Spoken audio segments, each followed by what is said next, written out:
আসসালামু আলাইকুম ভিউয়ার, স্বাগতম মনের খুশিতে নতুন একটি ভিডিও দেখার জন্য। আজকের বিষয় হচ্ছে ছোট্ট বাচ্চাদের সমাজ বিজ্ঞান কীভাবে পড়াবেন, কীভাবে পড়ালে আপনার সন্তান নিজেই প্রশ্ন তৈরি করতে পারবে এবং সে প্রশ্নের আনসার সে নিজেই খুঁজে নেবে।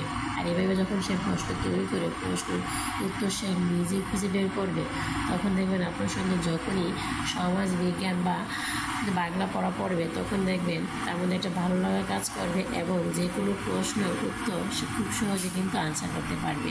তাই এভাবে বাচ্চাদের পড়ালে দেখবেন তার সমাজ বিজ্ঞান, বাংলা, ইসলাম এই বিষয়গুলো আর তার কঠিন লাগবে না, তার মধ্যে একটা ভালো লাগা কাজ করবে আর সে নিজে নিজে উত্তরগুলো খুঁজে বের করবে। আর যখন সে উত্তরগুলো নিজে নিজে খুঁজে বের করে পড়বে তখন দেখবেন তার মধ্যে একটা প্রতিভা, নিজে নিজে প্রশ্ন তৈরি করে প্রশ্ন উত্তর নিজে নিজে বের করা, এই জিনিসটা তার মধ্যে ভালোভাবে কাজ করবে।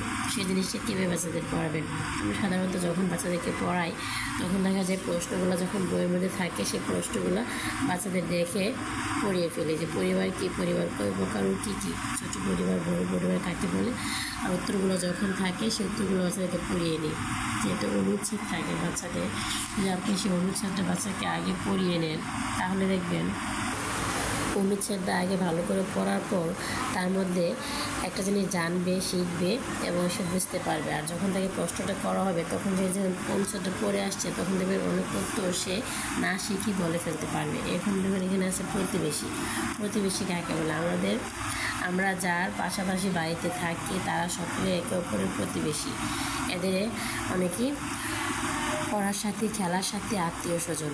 কথা হচ্ছে আপনার সন্তান বাংলা রিডিংটা ভালো করে পড়তে পারতেছে কিনা। ছোট্ট বাচ্চাদেরকে যত বেশি অনুচ্ছেদ পড়াবেন, গল্প পড়াবেন, দেখবেন আপনার সন্তানের রিডিং পড়া তত বেশি সুন্দর হবে আর সে তত বেশি নিজে নিজে পড়তে চাইবে। তো যখনই বাচ্চাদেরকে রিডিং পড়াবেন অবশ্যই সহজ এবং সুন্দর সুন্দর গল্প দিয়ে পড়াবেন, তখন দেখবেন তার মধ্যে পড়ার আগ্রহটা বেশি করে বাড়বে।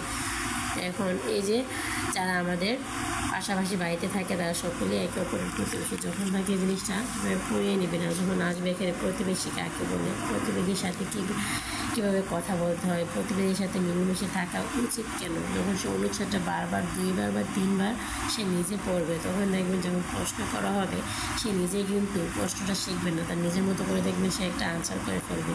তারপর শূন্যস্থান, দেশ ও সম্মান মান্য করবো কাকে? প্রতিবেশীকে সম্মান ও মান্য করবো। প্রতিবেশীর সাথে দেশ দেখা হয়, প্রতিবেশীর সাথে প্রতিদিন দেখা হয়, প্রতিবেশীর সাথে দেশ কথা বলবো, ভালো করে কথা বলবো। এই জিনিসগুলো যখন সেখানে পড়ে আসবে আপনি যখন থেকে শূন্যস্থানগুলো বলবেন দেখবেন সে নিজে নিজেই কিন্তু আনসার করে ফেলছে, তাকে মুখস্থ করার প্রয়োজন হয় নাই।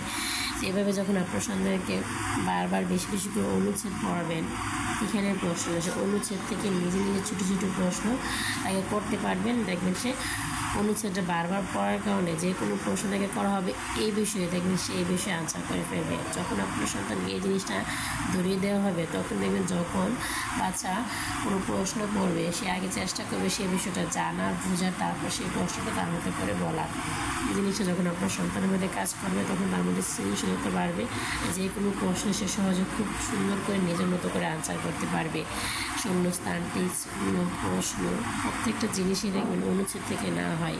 অনুচ্ছেদ জিনিসটা ভালো করে বাচ্চাকে পড়িয়ে ছোটো থেকে নেন তাহলে দেখবেন সব বিষয়ের প্রতি তার একটা আগ্রহ থাকবে আর নিজের মতো করে প্রশ্ন তৈরি করে প্রশ্ন উত্তর নিজের মতো করে দেওয়ার একটা প্রতিভা তৈরি হবে।